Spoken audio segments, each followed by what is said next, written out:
Today, we're talking about our favorite Halloween episodes from any TV show ever. Season 2, Episode 6 of Buffy the Vampire Slayer, titled Halloween. Hi, honey. I'm home. How I Met Your Mother, the Slutty Pumpkin. Every Halloween, Ted waits for the slutty pumpkin. That's right. When does future Ted's voice turn into Bob Saget? I used to suck for coke. I seen them. So I picked Roseanne. Our costume should have had a theme. They do. I'm Prince and you're the Duke. He's like, it's this oversized Yosemite Sam hat. I thought he was Yosemite Sam. I got to go back to South Park. Hi, Kyle. Have you been a good boy, Kyle? Have you been making Grandma proud? Like he's like doing the voice or whatever. I thought the bench was wide. God damn it! She wouldn't know. 4, 3, 2, 1. Cue music. You're missing the whole point of Halloween. Free candy? It's come as you are at night. The perfect chance for a girl to get sexy and wild with no repercussions. What's up, everybody? Welcome back to Be Kind. Let's Rewind, the nostalgia podcast no one asked for. Today, we're talking about our favorite Halloween episodes from any TV show ever. Guys, this one, we're in peak October, peak beer season.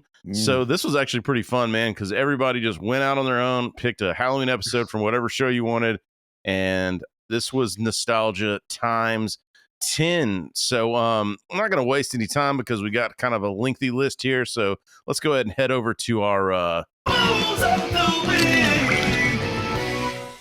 Get out of the street, you fucking bum! terrific. Yeah. So Hell guys, yeah. out of the gate, man, I think it's pronounced Elysian Night Owl. Shadwick brought this over.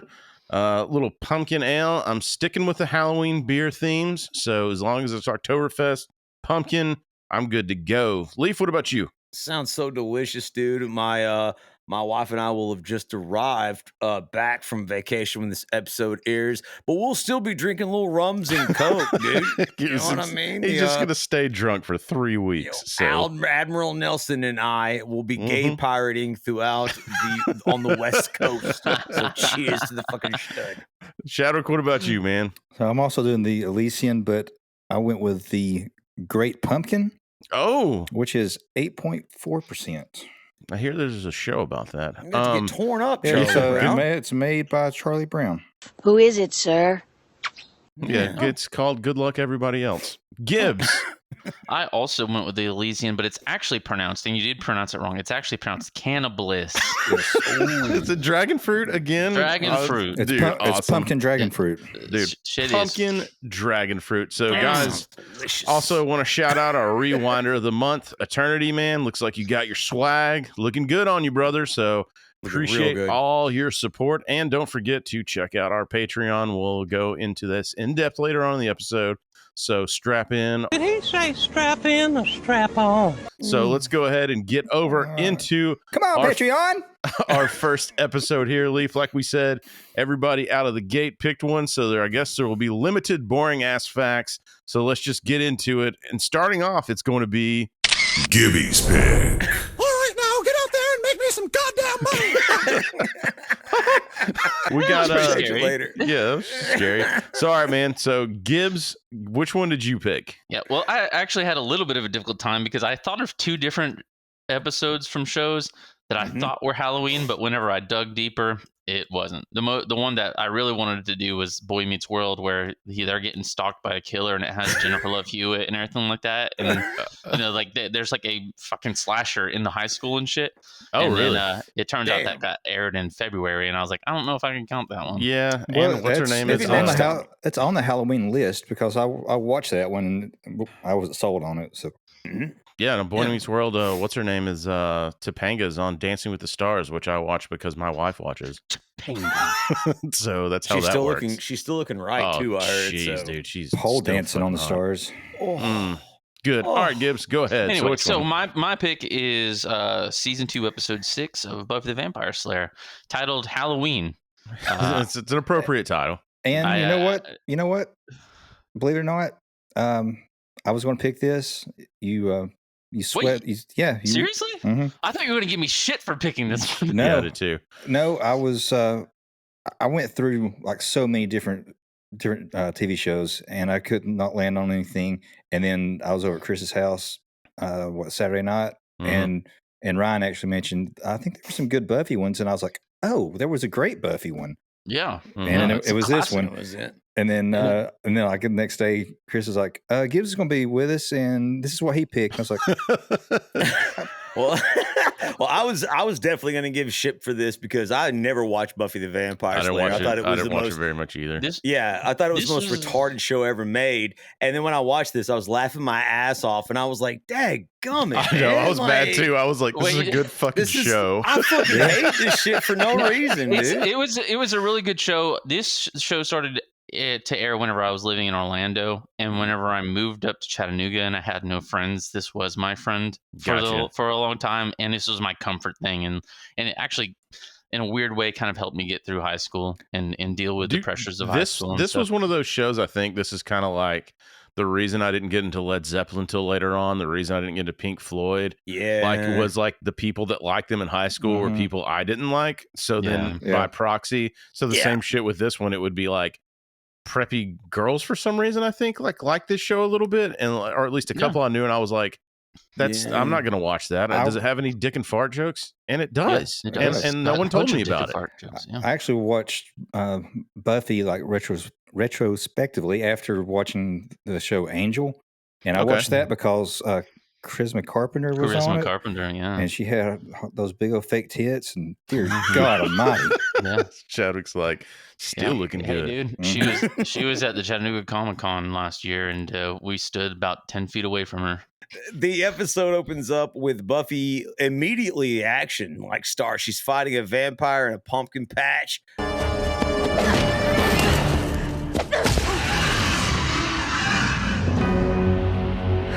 Me and Leaf are coming in cold on this. Yeah, dude. I'm like out of the gate. I'm like, this shit has action. It's funny. It's where the hell is everybody? Like, why don't they let Chris go watch this? I don't know. The thing about this show is like it has this overarching story. Every season has a story that's just this one big arch. So they always incorporate it, but a lot of the episodes are monsters of the week. So this is a monster of the week kind of episode, but you still kind of have some of that overarching story. So if you haven't seen the previous episodes, some of it won't make sense. Okay. Yeah. That's what I picked up in the very beginning. I was just like, okay, I'm just not going to know what's going on here. And then the guy that's filming her is filming her fighting moves to take back to Spike so that he can show Spike, what she's... Okay. And Spike's a vampire or is he a lead vampire? He's the lead vampire right now in this season. He actually becomes a good guy, and he's probably one of the funniest characters on the show. And actually played by James Marsters, who up until about 4 months ago, I thought was really British. Like his accent is so he's not. He's so good, so convincing. And then I saw him on a podcast. It might have been with like Theo Vaughn or something like that. And he's talking, and I was like, no, dude, that's awesome. Way, dude. See, and they thought that since Buffy was a superhero, that they could flip the sexes. Since Buffy could defend herself. I picked up some obscure quote from Spike, and I don't know if it was in Buffy or Angel or what, but he says, "Sticks and stones, love." Yeah. And I've said that for years, not knowing that he wasn't British. Yeah, that's funny. It's crazy. Dude. I'm telling you, like I've been watching this show for almost 30 years now, and never knew. That's never crazy. Freaking knew. Well, when we go back on this, we'll get to this episode, obviously, but Gibbs, I'm going to need you to hold me and Leaf's hand and guide us through this Buffy. We got to do a deep dive on this for sure. For this episode, a lot of the stuff with Spike and Drusilla and like some of the background characters aren't really super necessary for the story. They do get kind of involved in the attack later on, but that's him. Whatever. But we can get to the songs. Let's roll into it, man. So after the battle, it turned like Buffy obviously emerges victorious. She defeats the vampire. She's fighting, stakes him. He turns to ash. Pretty decent effect. I'm not gonna lie for the time and for television. For sure. It turns out that she's at a Halloween party, and her date, I believe his name is Angel. I'm waiting for Buffy. Great. I'm supposed to be meeting Devin, but he's nowhere to be seen. It's like he thinks being in a band gives him an obligation to flake. Well, His loss is your incredible gain. So David Borean is like he plays Angel, but like this was like he came out of nowhere. He wasn't really an actor. He just got picked up on the show, and he wasn't even supposed to be along for a long ride on this show, which is crazy. But he has not been out of work since this show started airing. I knew him from Bones. He was on this, and then he went on to Angel afterwards. Then he was on Bones. Then he's on like some sort of SEAL Team 6. SEAL Team 6. Yeah, crap that he's been doing for 6-7 years now. Like he's been like straight acting for 30 years since this. Yeah, I mean, if crazy. you can call it acting, And but it came out of nowhere, huh? Well done on this his guy. name was tossed around several years back for some DC properties. Wow. Yeah. Good on him, man. Yeah, So- that'd have been good. He's being flirted in this scene with Cordelia Chase, played by Charisma Carpenter. Obviously, God. Buffy comes in. Obviously, Buffy comes in disheveled from her battle. Late. Rough day at the office. So I see. It's really sort of Spider-Man-esque, right? It's that like if you've watched a lot of the Tobey Maguire like Spider-Mans, it's that like I'm Is that the a one with the superhero. Nickelback song? I am so high, I can hear heaven. Yeah. You know what? I was going to say that actually. I was going to use that comparison earlier when you're talking about like people not watching this. It was kind of a Nickelback thing, like or a what's the director? Michael Bay. Yeah, Michael Bay. It's like it was just at some point it was cool to not like this show, even though it was good. Yeah. One thing in this scene though, and going back and watching this, like it's really nostalgic for me because the music that's in it. I was gonna mention the music. There's So is that Soundgarden? No, I thought the same thing, and I looked it up because I was like, that sounds just like Chris Cornell, and I don't know this song, so I had to Google that, and it's a band called Epperly that I've never heard of. Wow. I don't say much, but Okay. Yeah. But definitely 90s sound. This show introduced me to a lot of music, most of which you probably haven't heard of because a lot of these bands didn't go anywhere. Face to Face was in an episode. Oh, nice. But in the very first episode, a band called Sprung Monkey out of California was they were featured as a live band at the Bronze, and I ended up just falling in love with them. I listened to them all throughout the 90s and 2000, early 2000s, and I still listen to them a lot. But I thought that the theme song for this show was Offspring for years too. Nerf Herder. Yeah. Oh yeah. It's Nerf Herder, who is a great punk band that we saw. Really good. Saw at Warped Tour, right? Yeah. No, I saw them at the Masquerade. We did. In Atlanta. Yeah, I'm pretty sure they were on Warped Tour. Didn't a band we played with Ish like get in the running for like to create the theme song for Buffy the Vampire Slayer? Yeah, I remember Brian saying that. Yeah, how far did they go? I don't know, but like we played with a band at one point in time that may have been in the running, and I'm not gonna lie, like this sounds, it's very, very like 90s punk. Oh, dude! Like, If you punk rock, dude. the show has that feel, but that song that was playing when they're in the bar or whatever is everything 90s grunge, wrapped up in one song, man. So let's just jump ahead to she's in high school. Hey there, sweetie. How old are you? 16. 18. You're first. Mom! I like where this is going. Because Glenn Quagmire would be upset at that. He's like, I thought you were 18. So she's in high school, and dude, she's so hot. I don't know. Yeah, I guess Sarah everyone Michelle had Gellar. a crush on Sarah Michelle Gellar back then, but I was falling hard until they saw Charisma Carpenter. Yeah. Shadwick's not going to be able to get past that part. He's not letting like, that one go. He's like, nope, hold on. He's like, she was at Comic-Con? God damn it. She's got she's got a whole bunch of friends in high school that I guess know her secret about her being the Slayer. They call them the Scooby Gang. The Scooby Gang. Yeah. Well, that's Chris's episode later on after this. But her friend Xander evidently starts getting bullied by a jock-esque looking dude. Oh, yeah? What are you going to do about it? I'm going to do what any man would do about it. Something damn manly.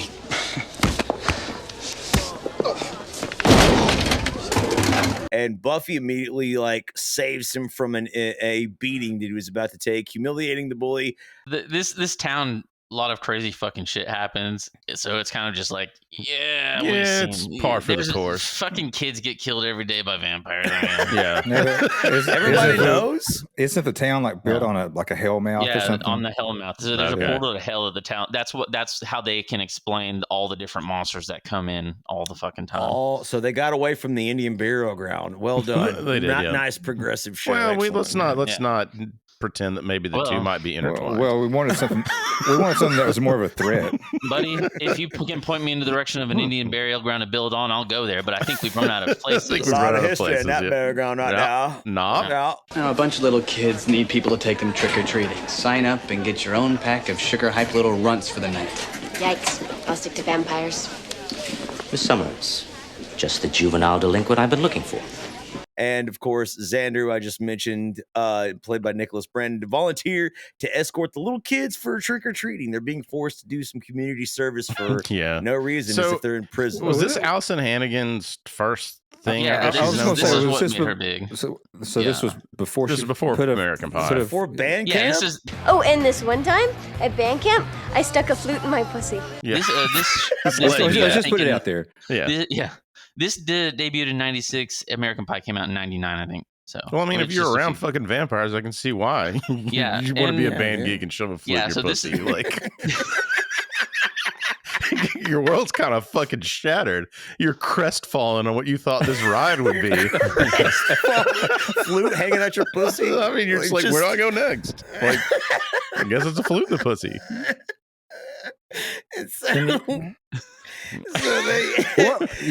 What kind of note do you think she hit with that?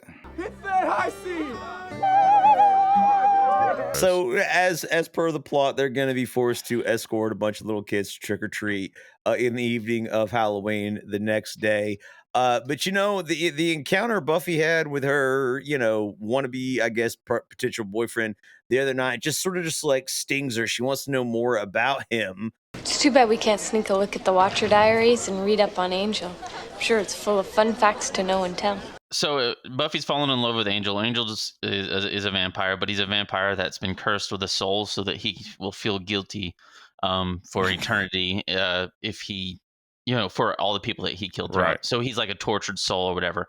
If he's brooding, if he falls in love and whatever, and does the act with somebody, What, like fucking? then he goes back to being evil and stuff.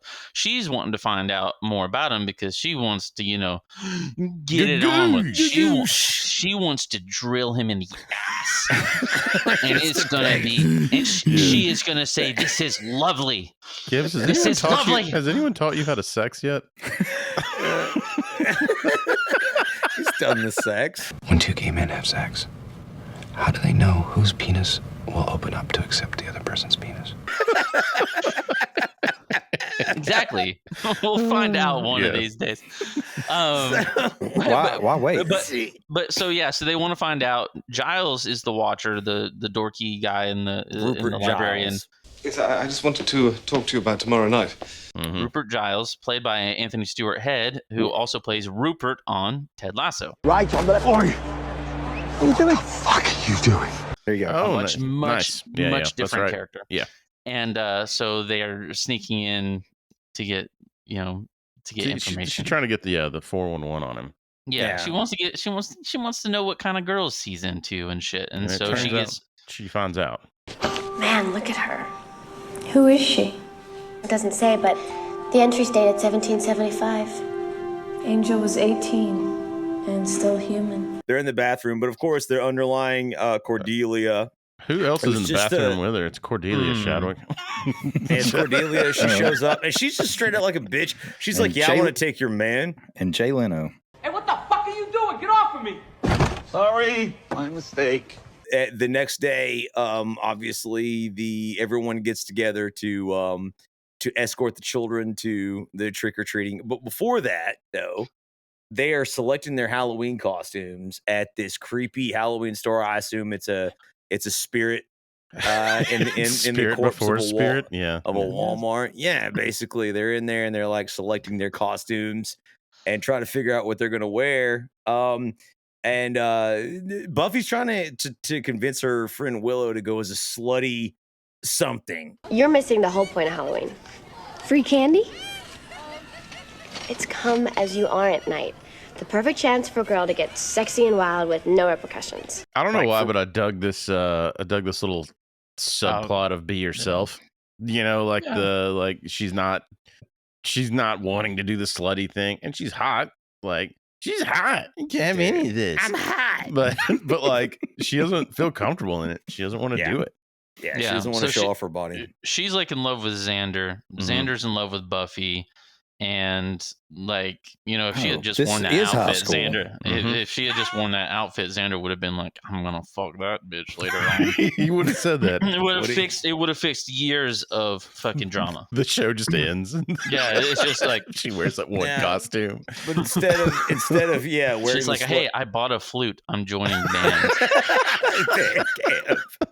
But instead of selecting the slutty outfit, she chooses the ghost outfit to cover herself up, which is still like the lamest costume ever. But Buffy is sold by the creepy store owner a sort of like a 17th century like maiden's gown, like this fancy gown. He puts that on her. She chooses this weird gown, thinking that Angel will be into it. Like, correct or incorrect? Correct. Right? Yes, like, that is correct. You got it right. And she's a brunette, and I don't know why. She's fucking hot as a brunette too. Sold. Oh yeah, she gets a wig, dude. That's true. Sold. Xander chooses this weird, stupid plastic gun military outfit because he's got $4 to his name. I don't understand why he's broke or what he does, but like, well, also he felt emasculated. Yeah. When she beat up the bullies, so he's trying to make up for it and be a tough soldier. Oh, okay. He wants to get a little blood on his bayonet, if you know what I mean. That's just awful. That's terrible. Terrible. Well, yeah. So, they finally, maybe high school is not the same for everybody. Yeah, I don't think it was. Yeah, I don't think it was. Come here, Poodle. Do you love my inside? The parts you can't see?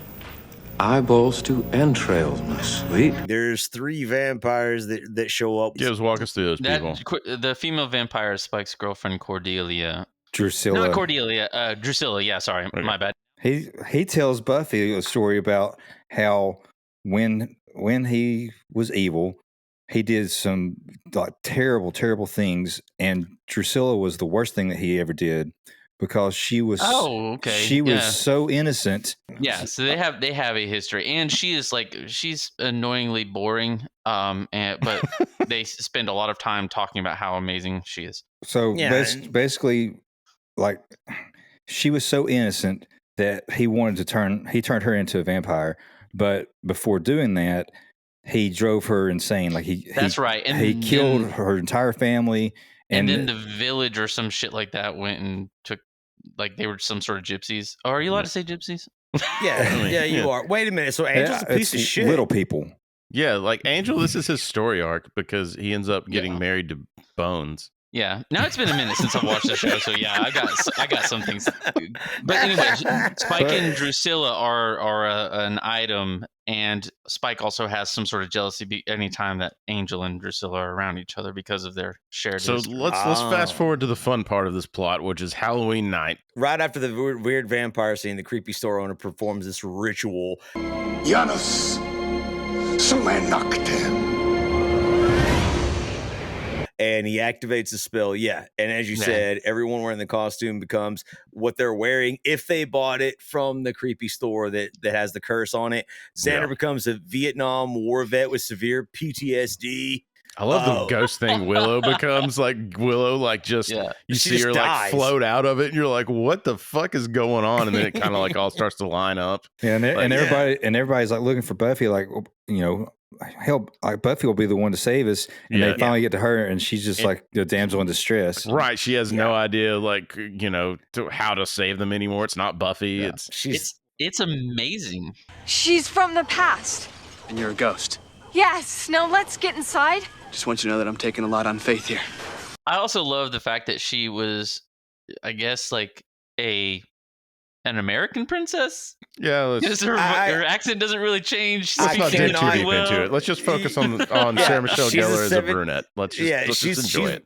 she's a brunette. She's wearing this maiden's outfit. She's basically subjugated herself to men and is basically helpless. She loses all of her powers. But the funniest part is the other people that have bought the costumes, the children who are dressed up as demons and monsters, all transform. And when the demon kid starts strangling the old woman, I'm sorry, Mr. Monster. Maybe I nearly had to pause my shit because the old lady's like, and it was the funniest thing I'd ever seen. I was like, holy shit, this show really is did good. enjoy like the makeup and the special effects in this show. Yeah, Like, it was good. good. I think maybe they were one of the first ones to pick back up from like Lost Boys. That's what I thought too. Like even the very beginning of the scene when it's like previously on Buffy the Vampire Slayer, it's just like completely a throwback to Lost Boys. That makeup before he transforms back into whatever. Yeah, he was definitely 100%. It's so good, man. And so Buffy's confused, out of place. She can't fight, and she's basically just a stuck-up noble woman from the past. I don't like this place, and I don't like you, and I just want to go home. Has no memory of being a Slayer, and people have also lost their memories. The only people who basically remember who they are Willow and Cordelia. Like they've somehow managed to maintain their. So I guess Willow is Willow's her just dead. a ghost, so she's just her dead own self. ghost. Yeah, so there's no like plot line for it. That makes sense. Yeah, that makes sense. So Willow's one of the only one that realizes what's happening to everybody else. Xander is just this like military vet. He literally just basically starts to like. I'll tell you what you shouldn't do is not be familiar with this show. Be on your phone, not paying attention, and then look up and see him in like full military gear and be like, what the fuck just happened? It's a completely different character. I was like, am I watching? I gotta rewind this. God damn it! It's like, am I watching the MASH episode? Yeah, I know. Yeah, is that Alan Alden? God, why do I know that? So the main characters flee to Buffy's house, and they barricade themselves inside, while Willow, using her ghost powers, basically like walks through the walls and goes to get Rupert Giles's help. Gibbs, walk us through some of this stuff inside Buffy's house. No, so at Buffy's house, like she's attacked by fucking everything. Of course, she's whatever. She's a princess, but Angel comes in to help, and nobody knows what he's like. Oh, good. You guys are all right. It's total chaos out there. Who are you? You know, the only person that can help is the airhead Cordelia, and she's not the biggest help in the entire world. Buffy's like, I'm not a policeman, I'm princess. Yeah. So they kind of split up, and Angel's like, trying to protect Buffy, and a vampire attacks, and he turns into his freaking crazy ass angel form, and he's like asking for a steak, and she's like, "Holy shit. You're like a vampire." Yeah, like a vampire. I'm crestfallen. And she freaks out and runs out the door into the danger with all of the vampires and everybody else. Like Mario Kidder.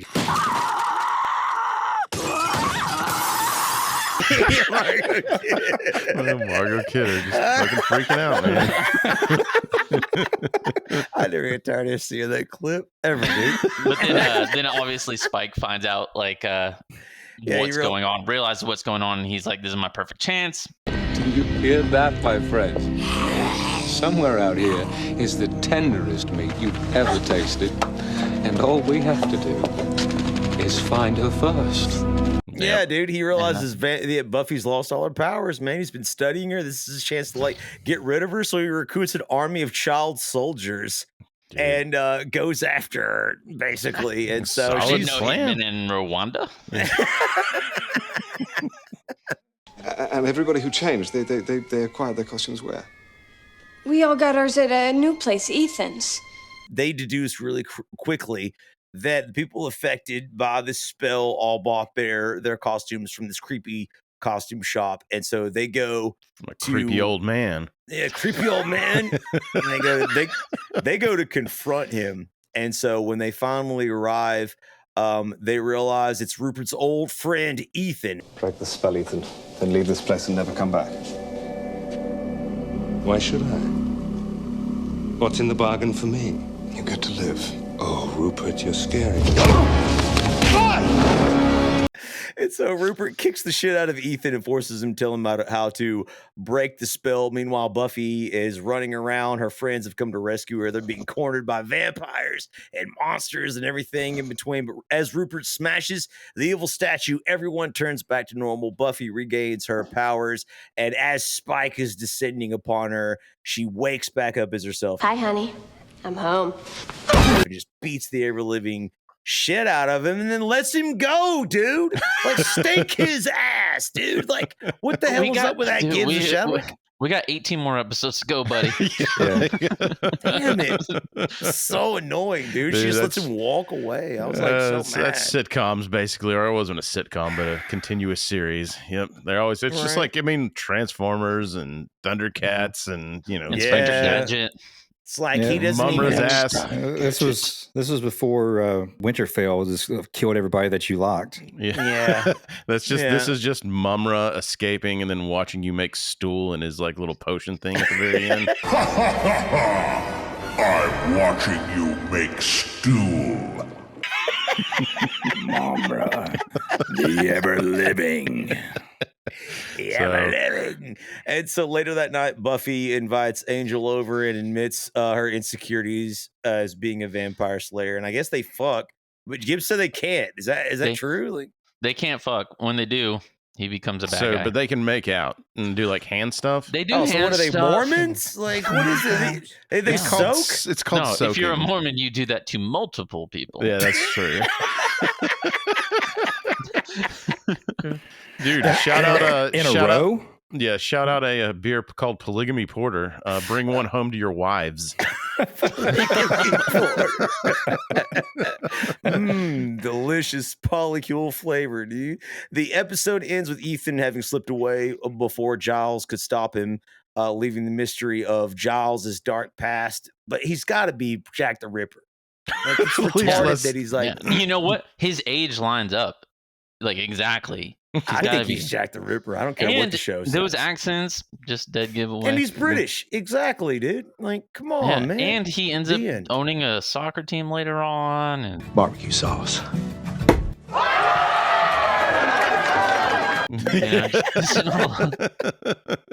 See? It makes sense. I mean, it's kind of a dick, but, you know. The only British guy with decent teeth. Yeah. But, yeah. Dead giveaway. He wasn't People British. Think Jack the Ripper was a doctor. So, like, hey. Yeah, he was. His name was dentist. Dr. Kevorkian. He moved on to smaller game later.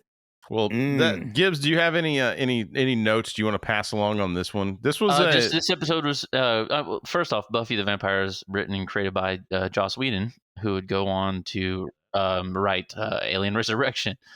Oh wait, and the the Avengers and the Age of Ultron and which Age of Ultron I really enjoyed. I love it. I liked Age of Ultron a lot, but too, I'm a huge James Spader fan. James Spader is like the king, you know? Oh, for God's sake. What I would do for a woman that had that voice.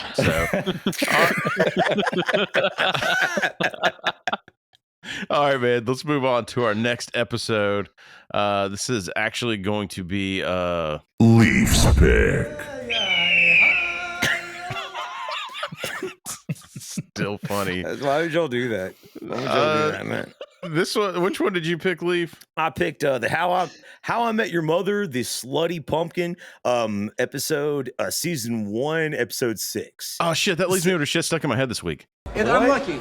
Super. It's the same thing a lot though. It's like my TV wife opens the fridge and it's like, "What happened to the birthday cake?" And I come out with like a little frosting, like, "What birthday cake?" Because you ate the cake. It's my birthday. That's why y'all number 1. Because of that. That's why you're number 1. It's my birthday. It's Kevin Hart just before he was Kevin Hart, so he's just kissing ass trying to get on the show. That's why you're number 1.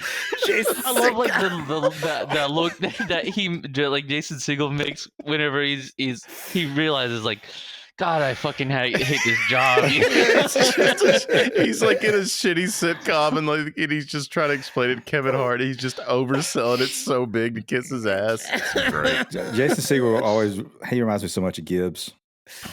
God, it's so funny, dude. Like, it's so funny. Thank you. Yeah, especially that part where he's naked and forgetting Sarah Marshall. Yeah. I got a surprise for you. So, dude, I wish, buddy. I wish. So for those of you, not me, right, buddy? Not us. So for those of you who are uninitiated, the How I Met Your Mother.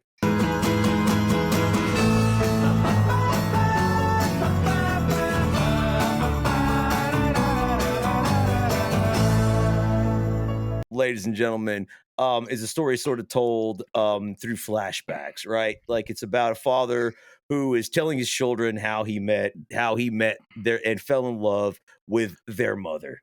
Okay, And so which one of these motherfuckers is the one telling the story? That's what I don't understand. When does future Ted's voice turn into Bob Saget? I used to suck dick for coke. I seen him. Well, it's like so it's the Ted guy is the narrator. Okay. It is Ted. Yeah, the hopeless romantic gets told through his vision basically and his perspective. And so he's a dweeb. Nobody should marry him. Yeah, you'd think that, and that's you're honestly right. The episode begins as all the episodes do with future Ted, obviously narrated by Bob Saget. The illustrious dude. I wonder what he's up to these days. Oh, damn. Just sitting there, and he looked up, and he was nice, and I just went, I found your son.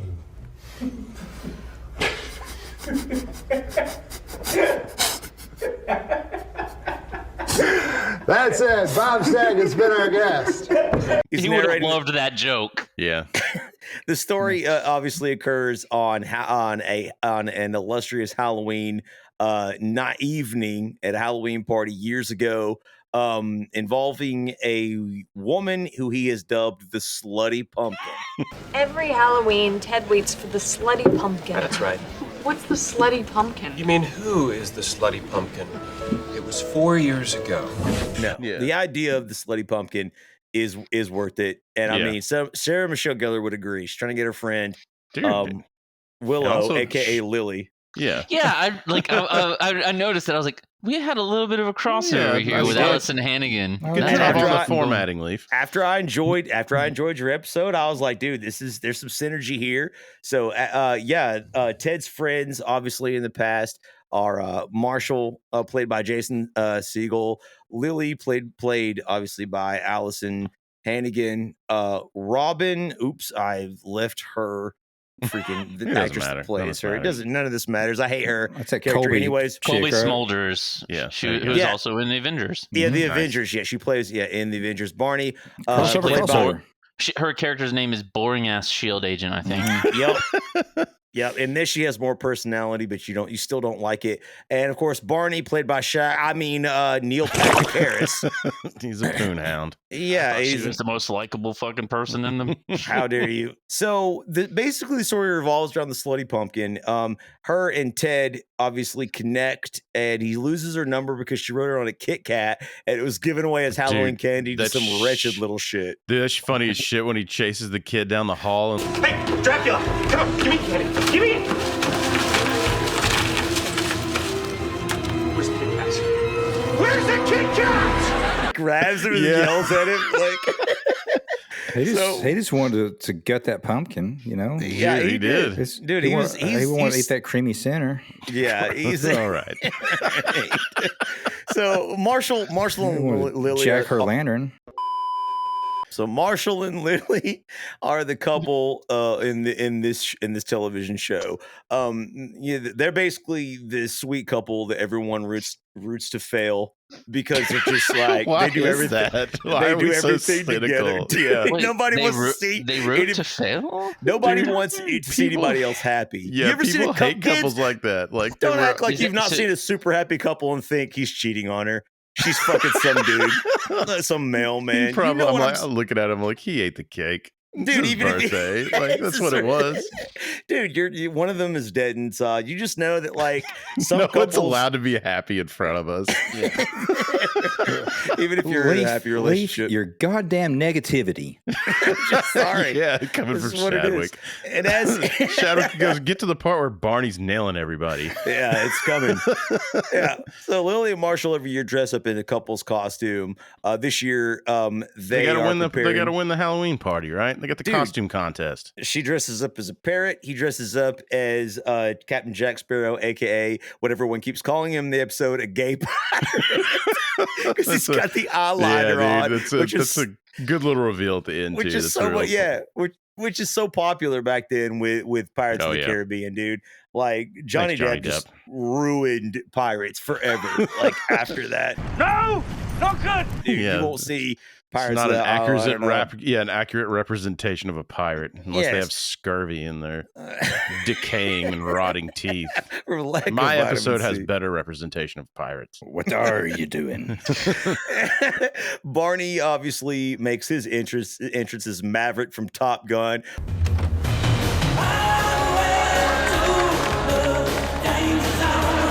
While playing the Kenny Loggins classic Danger Zone, which makes me laugh because you can hear it like in outside. When Ted opens the door, You know it's what? like blasting. This guy, he has all these like ultra like alpha male costumes. You know what? I think he may protest too much. Chadwick maybe in real life. Is there ever an episode where he dresses up like a child doctor? Like for Halloween? I can't remember. Probably. I can't actually remember if he does After or a not. after a lawsuit, he just decided to be a poon hound. That's how Doogie Howser's life went. The writers aren't that clever. They're probably like, hey, what we should do is have them get into a fight and they split the apartment in half. And then like they get, this is my half and this is your half. Oh my gosh, how And funny. then Doug, like he's 3 seats down to your right, is like, we still got the birthday cake gag if you want to use it. It's there. I'm just saying. Is that a real episode? Hey, you've seen all these episodes, right? Did that ever happen in one of the episodes? I don't know. I've never seen them all. I don't think so. He tries to get Ted to forget the slutty pumpkin, dude, because he has tickets to the Victoria's Secret Halloween party on a yacht, dude. But Ted is such a poon-whipped loser. And it's been 4 years, by the way, since he's seen the What do we slutty learn pumpkin. from waiting? You can't be pussy whipped if you're not getting the Listen, pussy. if he can't get a faceless chick in a pumpkin costume, he's not getting a fucking Victoria's Secret model, you know. It's true, but at least he could like be there and be. At least he could feel the Banco de Spanco. Yeah, He'd be Barney's wingman. I can go to the petting zoo. You can't go to the petting zoo. They're at every Disgusting. party. The zoo. Yeah. Robin obviously shows up a little bit later, introduces her boyfriend, Mike. He's dressed up as Hansel, assuming she would also Who dress is up that as guy? Gretel. I don't recognize that guy. He looked But I wore familiar. that same costume one year. Yeah, you did. I remember that. It reminds me too of the South Park episode, like with the very first one, when like Stan and they're supposed to be Raggedy Ann and Andy, and then like Stan just shows up and Winnie just went as Chewbacca. So bitch has been doing this for a while to dudes on shows. There was an episode of Home Improvement like that too. Yeah. So couple's costume, unless you're married, man, you better be fucking locked in. Yeah, you better. Make sure. you better double, quadruple I check know. and then bring it back up because I she's know not when going to do it. when you're married, you're like, I paid for the goddamn thing. You better wear it. Wait, it's a big red Is that what flag. she says? But it's a big red flag with Robin's character because she's not in this. It's obvious she's not as into him as he is to her.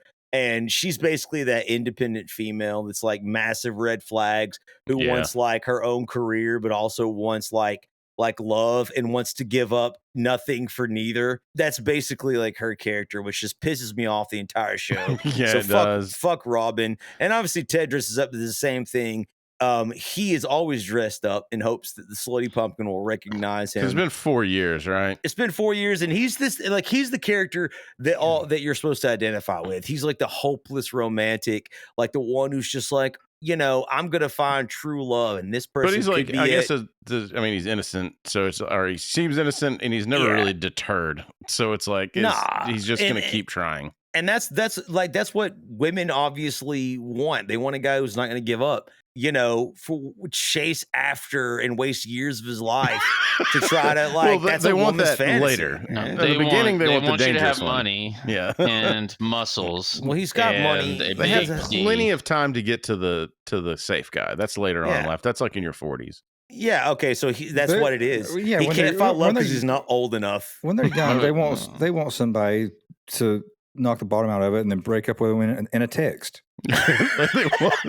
That's been my experience. Thank you, Barney. Yeah. And so finally, the Halloween You treat party. him rough, you get the muff. True words have never been spoken. Finally, the Halloween Hold on, party. I need to go tell my son that. The Halloween party arrives at the annual rooftop party, and Ted eagerly scans the crowd looking for the slutty pumpkin. And despite his hostility, Barney shows up in his one half of his Top Gun outfit. Also, this bar or this rooftop party is like the same set, I'm pretty sure, that's been in like 14 sitcoms. I may be Friends. wrong. Yeah, I want to say it was so. in Friends. I want to say maybe even Family Matters at one point. I shot a kid. Barney's there despite being pissed off and wanting to go. He keeps trying to convince Ted to go. You can tell he doesn't want to go alone. He wants his boy with him, but he's just too prideful to say it. He said it before. He needs a wingman. Yeah, he does. And he hits on this hula girl and immediately just strikes out. So what does a fella have to do to get laid around here? Yeah. She's not having it. And then it pans back to the party at the bar with Marshall and Lily, who are trying to win again the costume contest. And Robin's guy is there, and they're just like not hitting it off. It's gross. Robin, you have to try this chicken. Oh, well, that's good. I'm okay, thanks. She's looking at them and they're sharing food or whatever, and she's not having it, and she's just not that person. So like they're trying to get her to try to share her food, and she just ain't gonna do it. Nah, it's because Pearson is a thief of joy in this. It's like your relationship might not be like that, but like she doesn't really like this guy, and her friends know it. Like they instantly know it. And so that whole scene is happening, and we pan back up to the party on the rooftop, and Ted's still pathetically waiting for the slutty pumpkin, and Barney shows back up. Dude, and he's in the devil costume. This is my favorite part because he's in a different costume, and he's in a devil costume. Every Halloween, I bring a spare costume in case I strike out with the hottest girl at the party. That way I have a second chance to make a first impression. And there's this pun because some other guy at the party is dressed up like an angel, and they're like on each shoulder, like telling him to piss off the roof and to do nefarious shit. And yeah, it's really funny. He also does rock. He rocks the horny line to the chick to strike out again for the hula chick. He tries to hit on the same girl because you ate the cake. Because she doesn't recognize him because he's in a new costume, and he strikes out again. Dude, I mean, this is some shit I would do in the neighborhood to get more candy. It's really good. And of course, yet again, he tries to convince Ted to leave. He's like, dude, the night is, we could still make it to the Victoria's Secret. But Ted, he's wrong. He's a true believer, dude. He's not gonna give up on the slutty pumpkin. So pan back down to the bar with Robin, Marshall, and Lily, and Mike has had enough. Robin, I don't get the sense you like being with me. I like being with you. Not as much as you like being alone. She is just such a bitch, dude. Like, would you say she was crestfallen after this? I feel like I watched a different episode. You did? Like, was there a return of the slutty pumpkin or something? Yeah, there was. There was a second episode that was seasons later. Okay, that's what I watched. You watched the second one? You watched the second one, dude? I guess so. But because I was like, none of this sounds familiar to me. Damn it. Because the reason I ask you if you picked the episode because of her, because the one I saw, he finds out the slutty, he does find her, and it's Katie Holmes. Yeah. Yes. That's the second. That's the second one. Oh, There's a second. There's a follow up to this, dude. Spoiler alert, y'all. He finds her. Watch it. Gives us like, dude, I was like, I have nothing to add here because this is not what I watched. No. Like, It's you. Everyone thought I was crazy, but I can't. You are such a loser. You get Barney showing up a fucking third time. Yeah, and this time he's think. You think We think it's the Slutty Pumpkin, like, because she's making the same cocktail that she was making the first time he saw her, like, and she's in a full body outfit, and then it's a penguin, and she evidently was a marine biologist too. So it's like, is that it, Dad? So he Did thinks, the penguin tell you to do this? That's what it is. Yeah, she's like, yeah. So he's like, he thinks it's her and approaches her, and it's like, hey, were you the Slutty Pumpkin? And like Barney pulls off the head. Yeah, and it's I did him. laugh at that. I was He's like, back damn. at third. Yeah, he's back at third. He's trolling again, man. You know. Yeah, and he managed to get the Hula Girl's number. I cannot believe I gave you my number. Yeah, well, you did. Thanks. Yeah, well, I'll give it back. Well, I don't think so. I earned it, fair and square. I'm calling you. But I'm never gonna go out with you. But how will you know it's me? I'm a master of disguise.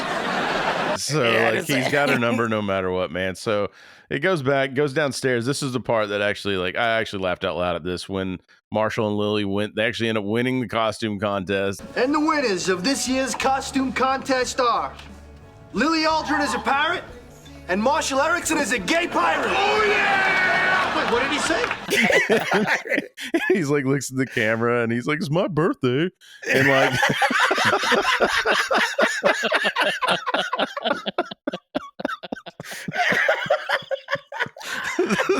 So he wins, you know, and he's like, whoa, what, gay? Like he does this nice little sitcom pause, and as Robin takes the picture of Lily and Marshall together as they're the champions for the couples costume contest, and newly dumped and freshly alone, she realizes she does want that.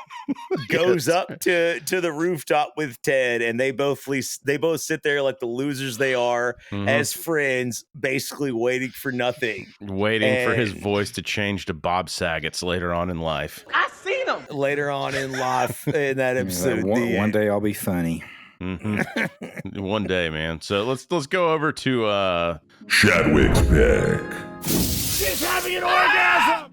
Speaking of Jason Segel. Jason Segel is just like all over the place. Dude, we're just linking all these together, man. Chadwick, which one did you pick? So I picked Roseanne, season 7, episode 6.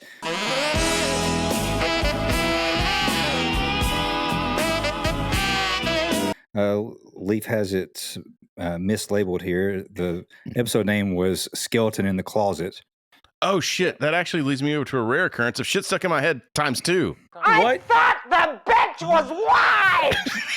God damn it!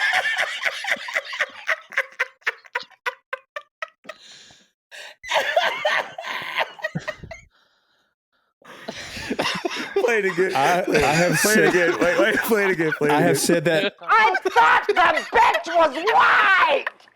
God damn it!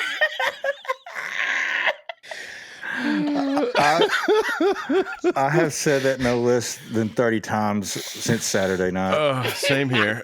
I can't stop saying it. It probably went any chance we ever had getting Roseanne on the podcast, but I don't care. That's funny as shit. She made that as a joke anyway. Why? She should embrace it. I bet she's into it. She made that as a joke. That was a fake interview. So, all right, go ahead. So everybody in here, like, we all watched Roseanne growing up, right? Every night. Like, that was like what you did. So or not I every night, but every night it was on. I actually did not watch it when I was a kid. My parents, my dad especially, did not like Roseanne. What? Yeah. Oh my gosh. Her voice is like grated on his nerves. Nails on chalkboard. Yeah, so she's kind of crude too a lot of times. My mom wasn't a huge fan either, but you know, we still I think like by the she time kind of rode the coattails of Tom Arnold. Oh, now we're definitely not getting her. Yeah, like, now it's over. Cut that. Yeah, cut that out. No. Yeah, I'm editing that out. But I mean, like by the time they got to this was a good pick because I haven't rewatched Roseanne since it aired. And I didn't watch any of the new ones. Like I just didn't. I was going to just didn't.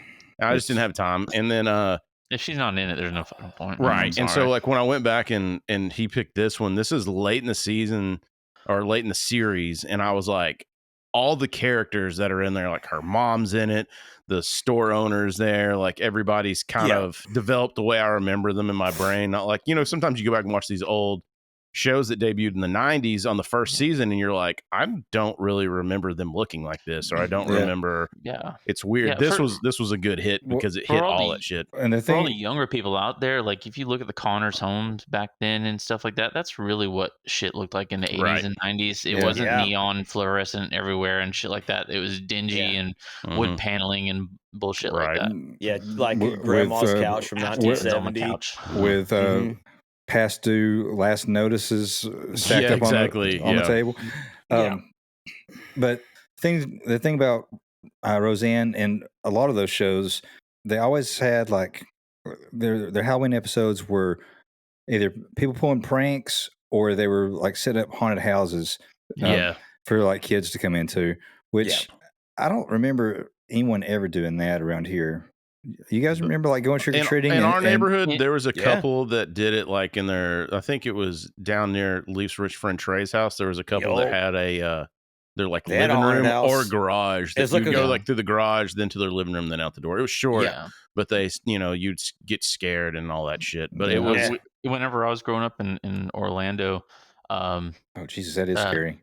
There was it was fucking beautiful. Dude, you would have loved the neighborhoods out and it's there. not Detroit, Shadow Chill. In our neighboring neighborhood, there was a guy that worked at Universal Studios as an effects guy. So he decked out his yard. Oh shit, really? Like it was everybody would walk miles to get to his house just to see what he's doing, and everyone would be too damn scared, and you'd be like, "Hey, I dare you to go up there! I dare you to go up there!" And nobody wanted to go up there, so the guy never fucking gave out candy because people were too goddamn scared of the place. Nice. Damn. That may have been his trick. So you don't get a treat. So the running gag with Roseanne throughout all the seasons was on Halloween, like they were always trying to prank each other, and so this one starts off. They're in her diner. So Fred and I were talking, and we decided this year for Halloween, instead of candy, we're gonna give out carrot sticks. Yeah, we're going healthy too. We're giving out filtered cigarettes. The diner owner basically like immediately starts harassing a straight man, like straight out of the gate, right? Because like you said, all the characters. Oh yeah, it's her sister Jackie's husband, right? Yeah, Jackie's husband. Your fries will be out in a minute. I don't know how you eat like this and still maintain that body. Like which I didn't realize. I couldn't remember at first, but yeah, like he comes in to collect a bunch of food for. I think he works at a machine shop or an he's auto just picking parts. up orders or some shit. Yeah, right? he's picking up probably food or lunch for his coworkers, and obviously the diner owner who's gay like starts sexually harassing him, just flirting with him, flirt with him, make him feel good. Yeah, all right, exactly, which is acceptable. He's married. I'm married to Jackie. I'm not gay, but to, someone like paying you a compliment feels good. Yeah. If a gay man's paid me a compliment, I'd probably suck his dick. I don't know. Not been in that situation yet. Yeah, we'll see. We'll cross that bridge when we come to it. So we quickly find out that the diner owner is having a Halloween party that is LGBT friendly, like extremely. There will be a lot of gay people at this party, and it seems to be like the place to go and be. Which for I mean, progressives. we talk about. I don't want to dive into like any like these type of topics too much as far as like politics or whatever. But this was back in the 90s. This was pretty progressive, and this is like really progressive. Yeah, this is kind of like what I mean, like when it's a taboo issue. Yeah, but back then, I mean, we were raised with this, so like we just never really gave a fuck.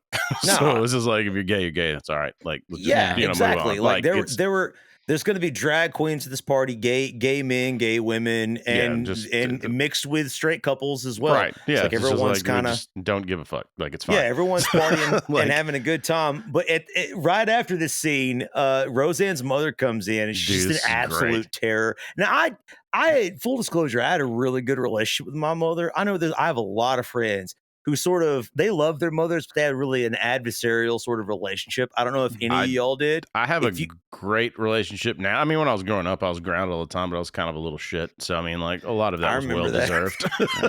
Not turning in homework and failing school probably just deserves to be grounded. But I have a great relationship with my mom, but I have a terrible relationship with Roseanne's mom because I can't stand her fucking voice. FYI, Nancy's fixing me a takeout. Oh, dude. And like, she's meant to be that way, like annoying. With her mom, too, like, this was another one of those nostalgic moments. When she walks in, because, again, I hadn't watched the show in so long, it was like, oh, shit, I remember her mom. Like, you know, it was just one of those moments for me where I was like, oh, yeah.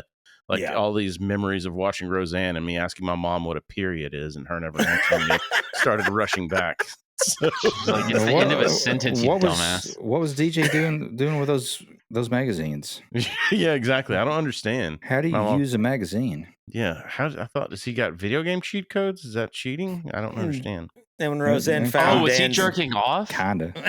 Yeah. And that episode where Roseanne found Dan's nudie magazines, and he was like, hell, I don't know, Stuart. that was a Beavis and Butthead. But yeah, so his mom, or Roseanne's mom, comes in, and they're basically, you find out that they prank her like every fucking Halloween, and they give her the old gag of the snakes in the nut fucking canister you open and the snakes.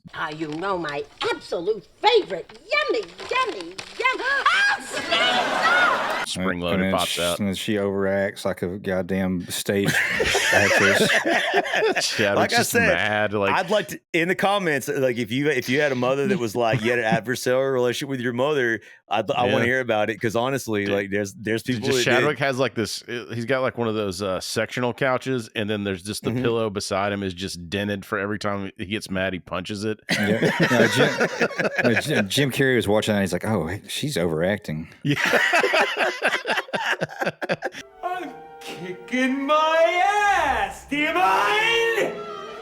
But right after this scene, Roseanne and her sister go to her mother's salon, because during this, they're sort of back and forth. The mother makes fun of Roseanne's hair getting gray.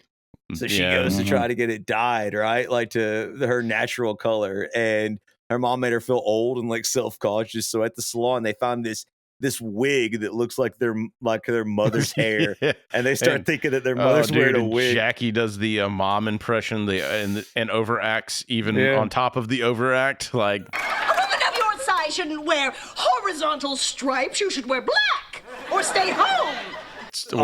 I wonder if that was a shot. But probably not. But I'm going to take it as a shot. It was really, really funny, because they basically guessed that they too will potentially go bald if their mom is wearing a wig. Sidebar for just a second. Laurie Metcalf that plays Jackie, she played Sheldon's mom on Big Bang Theory. And then when they had that spinoff show, Young Sheldon, her daughter plays Sheldon's mom. So, like when he was a kid. Oh, no kidding. Yeah, and I was like, man, they really cast this girl great. Like, she really looks like kind of like on That's My Boy, when you get younger Mrs. McGarrigle, right? And it's the Susan Sarandon's son or daughter or whatever. Let's just start the summer fling. Couple of hand jobs, no expectations. Back at the house, I do like this back and forth where DJ is asking about homosexuality. Which is, again, back to what Chris said. This is a time and period where it was like not often discussed, especially on network television, right? It's not a subject you really approached. Everybody kind of just sort of knew it. You know, a lot of people accepted it. A lot of people didn't. But it was just like, speaking of Big Bang, who's the guy back then it's hard to explain. It's hard to put into words. They didn't have Pornhub. See, with me and Eli, with me and my son, like I was just like, I was like, give me your phone, because I'm not putting that on my search history. And then Gibbs is like, I've carefully cultivated a specific algorithm on my phone that I'm not going to fuck with to teach you, so that I don't have to. What Mark meant to tell you is that Lance's party is going to be different, because there's going to be a lot of gay people there. Oh. What does gay mean?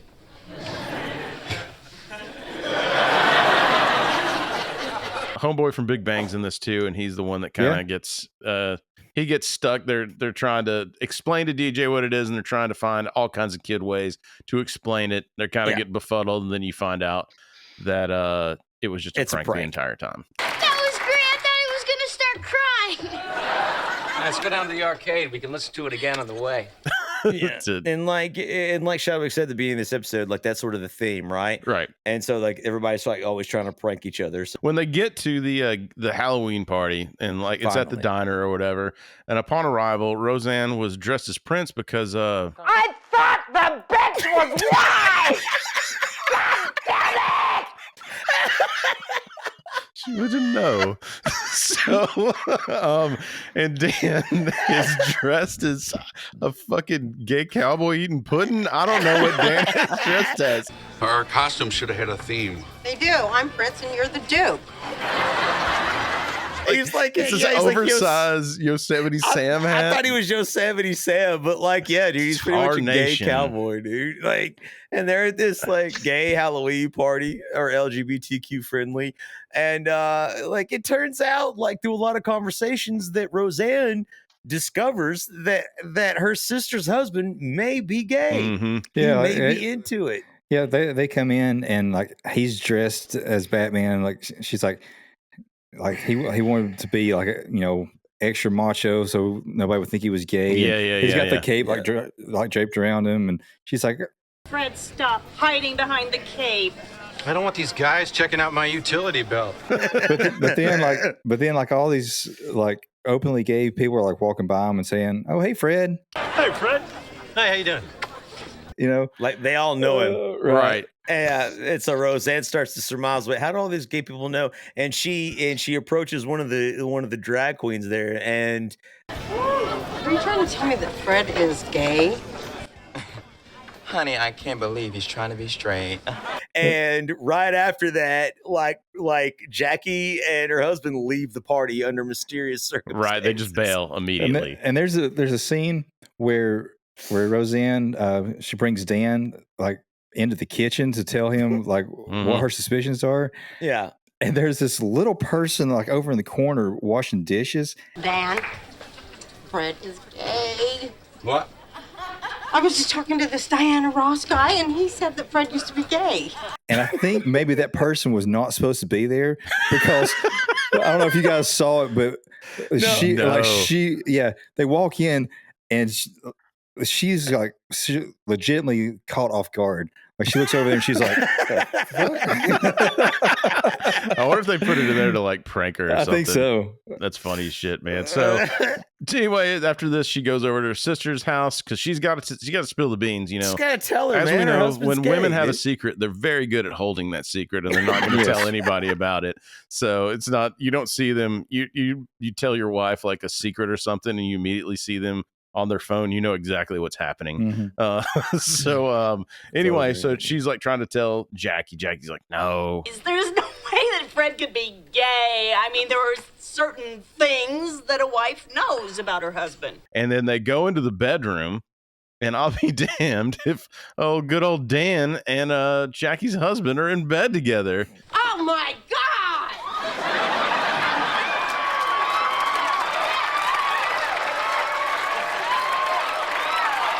And her husband's wearing lingerie. And this shit that John Goodman does, where he like covers him up and does like the little, just starts to change his demeanor and mannerisms. Yeah. Yeah. I fucking love that. It's really funny. And they're like, really funny. You think we went too far? And he goes, you think we should have wore pants? Yeah, I love that because it turns out like people come out of the closet, and they're like, "Hey, this was a joke. Like it was a prank set up to prank Roseanne. Roseanne's pissed and she leaves, and then they're like, shit, we may have gone like too far. And then Roseanne runs back in with the camera to take pictures of Dan.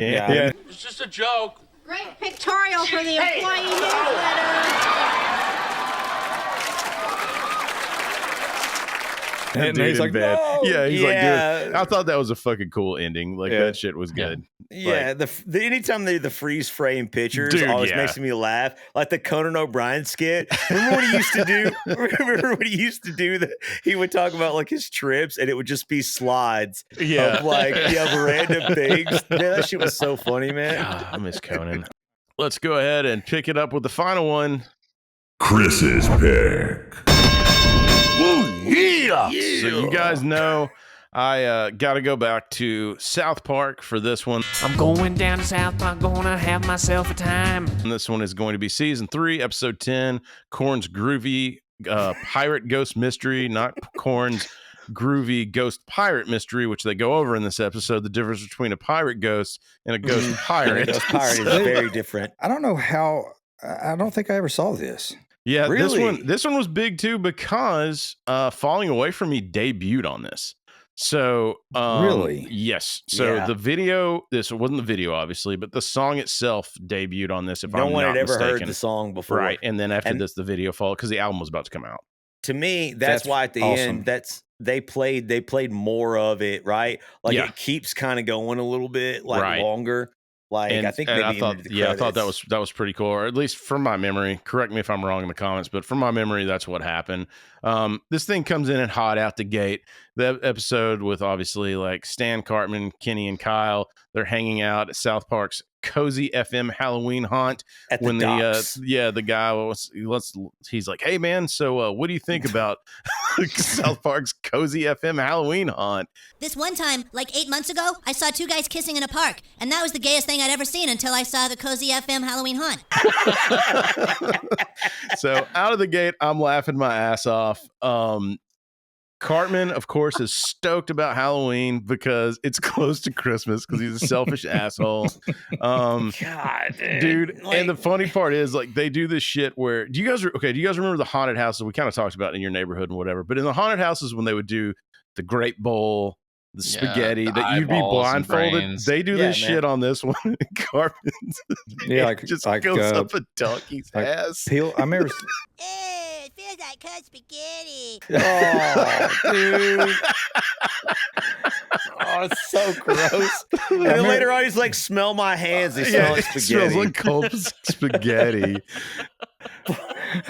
And in truth, he actually was blindfolded and stuck his whole arm inside of a horse's ass. Yeah, exactly. And it's like again like South Park coming out of the gate hot. So 20-something-year-old Chris, early 20s, was prime for this shit, man. Yeah. Sucked it out of a hose, huh? Plot was immediately the fifth graders, which the South Park kids are always battling against, start trying to scare and harass the South Park kids, and obviously wanting revenge. Kyle. Well, they tell them Stan. they scare them, and then they tell them about ghost pirates that are gonna haunt them. Did you guys ever have older kids fucking tell you a ghost story and scare the shit out of you when you were a kid? All the fucking Yeah, time. dude. I had this one kid that told me, it was when I was at like my aunt and uncle's house, and he lived in that apartment complex, and he told me that Abraham Lincoln's ghost train went through those very woods, and if it saw you and ran over you and you were scared, it would kill you. And like I was just fucking terrified. I was like 7 years old and just didn't sleep for like how old am I now? Still haven't slept. Yeah, my friend's older brother told us that they'd use a Ouija board, and there was like a teddy bear in the room that got possessed, and like it kept moving around the house. Yeah, and dude. they would throw it away, and it would show back up in the house, and then they like put it in a burn barrel, and you could hear it screaming while it was on fire. Jesus Christ! Well, I had an older sister. No, God. Unfortunately, I was not the youngest, and my brother was the unfortunate victim of a lot of pranks. And let me tell you, I don't know if y'all ever do the science experiment where you took like a Coke bottle and you put it in the freezer, right? And then if you took it out and you put like a penny on it, like as it heated up, like the penny would start to rattle. My sister told my brother there was like an evil genie like inside of the took it out of the freezer. Your brother's like just six fucking years old, man.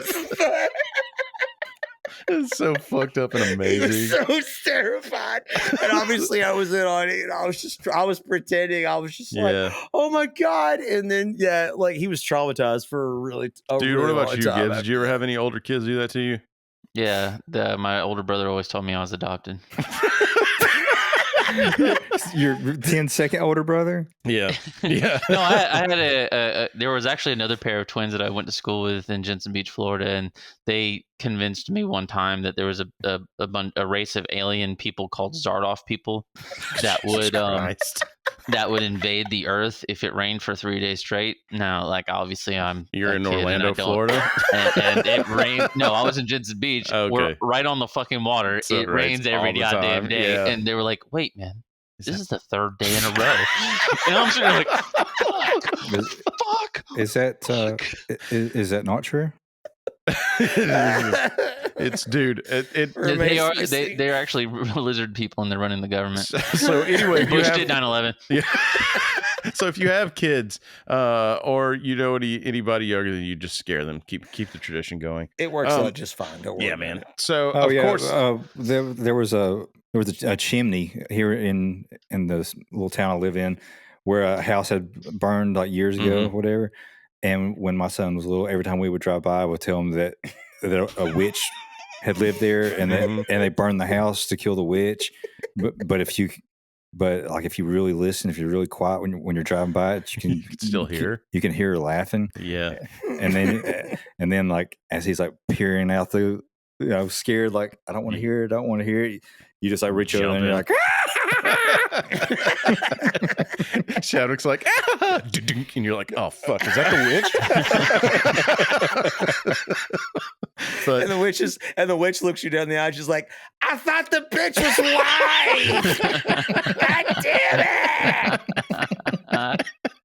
So the new Korn is coming to town to play a concert. This is my favorite part. And they're completely biting the Scooby-Doo line. This is where I think they have the pirate ghost pirate fucking back and forth. Pirate ghost!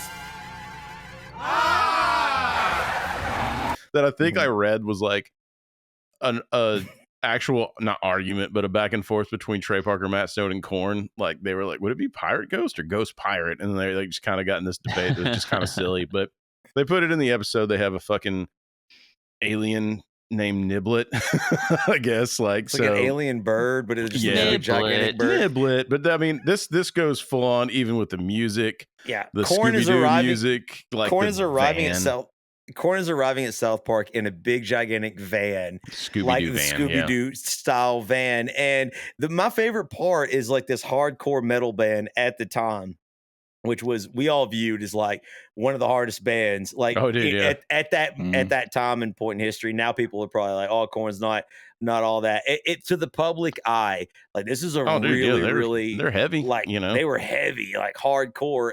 But in the show, they're the most wholesome, nicest guys, and that their killed me, jumpsuits dude. and all that shit. Yeah, Jonathan Davis is like, "Hey, come on, guys." Yeah, like, I know. It's really them. Like they really went in the studio and did all these voiceovers and shit, which is so cool of funny. them to like agree to. It just shows you like what a juggernaut South Park was too. It's really gritty. Yeah.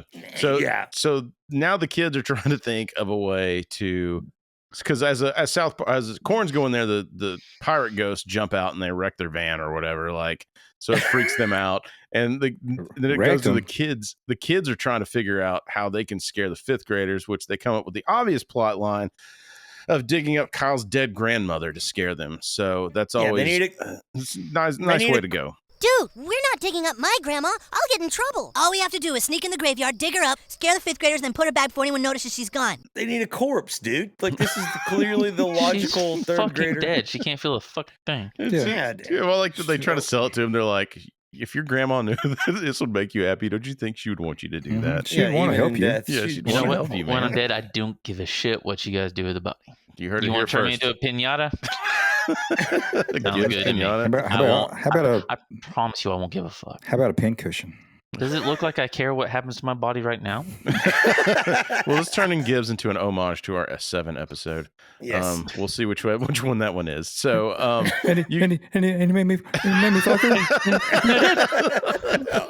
No. So anyway, they're going to go dig up his dead grandmother, which this is one of the lines that I laughed so fucking hard. Like they open it up and it's like a decayed corpse, and then Of Cartman's course. like, Hi, Carl. Ah! Have you been a good boy, Carl? Have you been making Grandma proud? like he's like doing the voice or whatever. Like they have no fucking soul. They don't care. This is a dead grandmother. Yeah, and it's completely off the rails. And this probably is like me and Leaf's favorite scene is the next one when they arrive at Kyle's mom's house to tell them that the grave robbers have come and stole like her mom's body, and they just go into detail about. Yes, by now he's probably even removed her eyes and made love to the empty sockets as well. Oh. I can't remember all the shit they said, but they said that what is it? They turned her into an overloved hunk of Swiss cheese.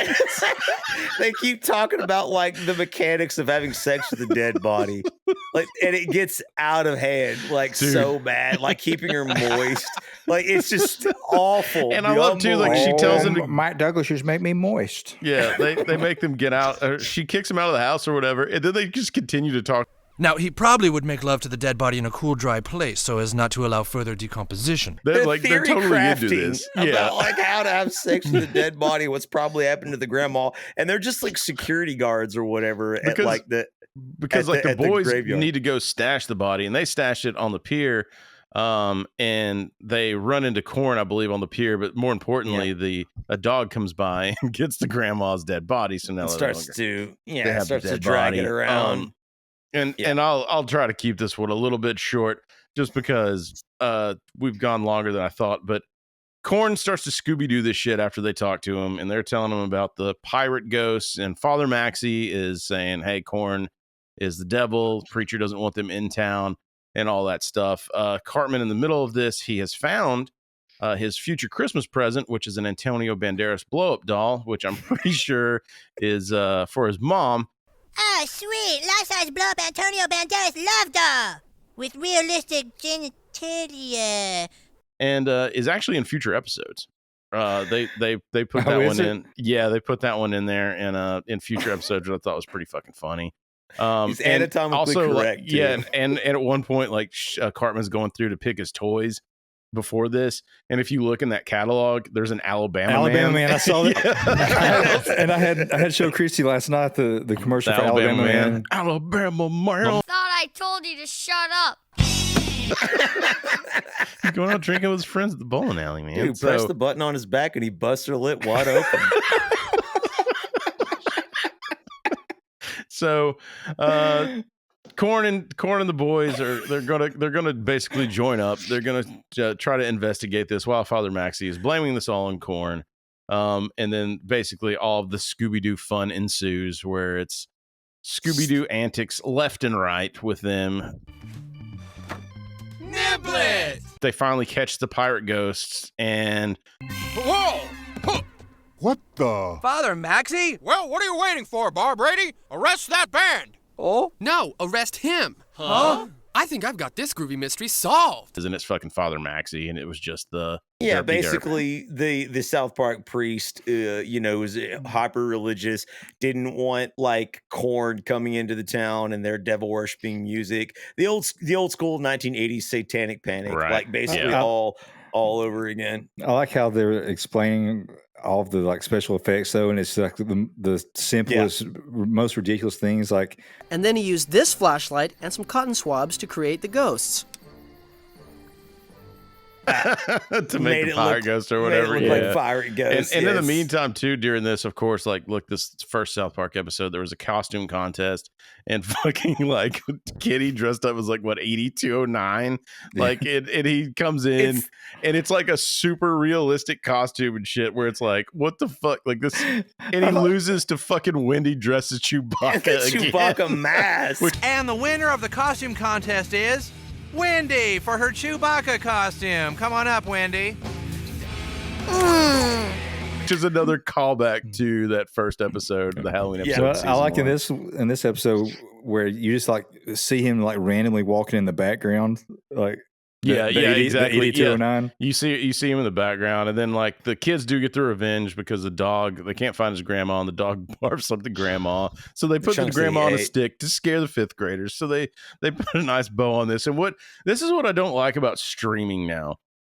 Shout out our boy John Finkel. He also has gone on a crusade of buying hard media recently, just because it's just better to have. But they do the preview for the next episode, and a lot of these Comedy Central shit, Reno 911 was notorious for it. They would have outtakes in the end that were funny as shit. And so it'll try to kick you to the next episode before. So at the end of the South Park episode, Kenny, you're like, oh shit, Kenny actually survived. No, Kenny ends up dying in the end too. Like, he gets killed. Yeah, he gets killed. He falls in the water or some shit. Like, right. Like, so he dies. So anyway, he's dead.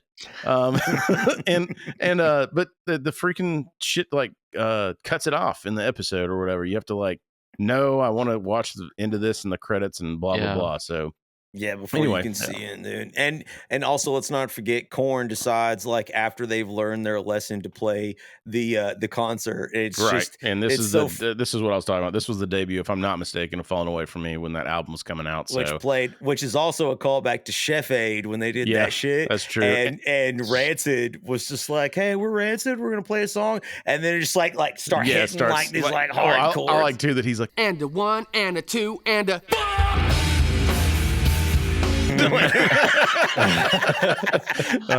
And there was one more joke in there that I thought was funny is when the pirate ghost, they split up in the Scooby-Doo Antics, and the pirate ghost is like going rah, rah, rah, rah, rah, and the Fieldy is like, yeah, that sounds like a groovy song, man. Remember that one. Yeah, roasting him, dude. Also, shout out to Niblet that pops. To Niblet that pops the Antonio Banderas like sex doll. Yeah, and Cartman's furious. Like, I wish Niblet made more of an appearance. That shit was so funny to me. I liked when they were at Cartman's house and all the kids like kept calling him fat ass or whatever, like making fun of him, and his mom kept laughing at all their jokes. Eric isn't fat; he's big boned. He must have a huge bone in his ass, then. Yeah, that was funny as shit too. So let's end this episode with everybody pick a favorite line from the episode you selected. So I'll go ahead and go first. And the one that I'm going to stick with is... This one time, like 8 months ago, I saw two guys kissing in a park. And that was the gayest thing I'd ever seen until I saw the Cozy FM Halloween Haunt. Leaf, you got one? I'll go ahead. I thought the bitch was white! God damn it! God damn it! No fair. That wasn't in your episode. It was at the beginning. You just missed it. Damn it, dude. Leaf, do you got one, man? Basically the line where he gets called a gay pirate at the very end. And the winners of this year's costume contest are Lily Aldrin as a parrot and Marshall Erickson as a gay pirate. Oh, yeah! Wait, what did he say? Like, clip it in there. Yeah, clip it in, dude. I'll clip it in, and it'll just be the... Because you ate the cake. Yeah. Yeah, when Shavik chose that one, good call. Yeah. It's the same joke. Gibbs, bring us home, man. What do you got? Oh, I love it whenever Buffy says to Angel, please fuck me really fucking hard right in the goddamn pussy and asshole. I need this right now, right in my butt and pussy and asshole and stuff. And then you can put it in my mouth afterwards. Yeah, my favorite line's like a back and forth between Buffy and Willow whenever she's like, A demon! A demon! It's not a demon, it's a car. What does it want? And with that, guys, we'll take it over to our Norm Macdonald clip of the week. When Simpson trial juror Gina Rodborough returned home this week, her little girls were delighted to have her back. And no wonder, she lets them get away with murder.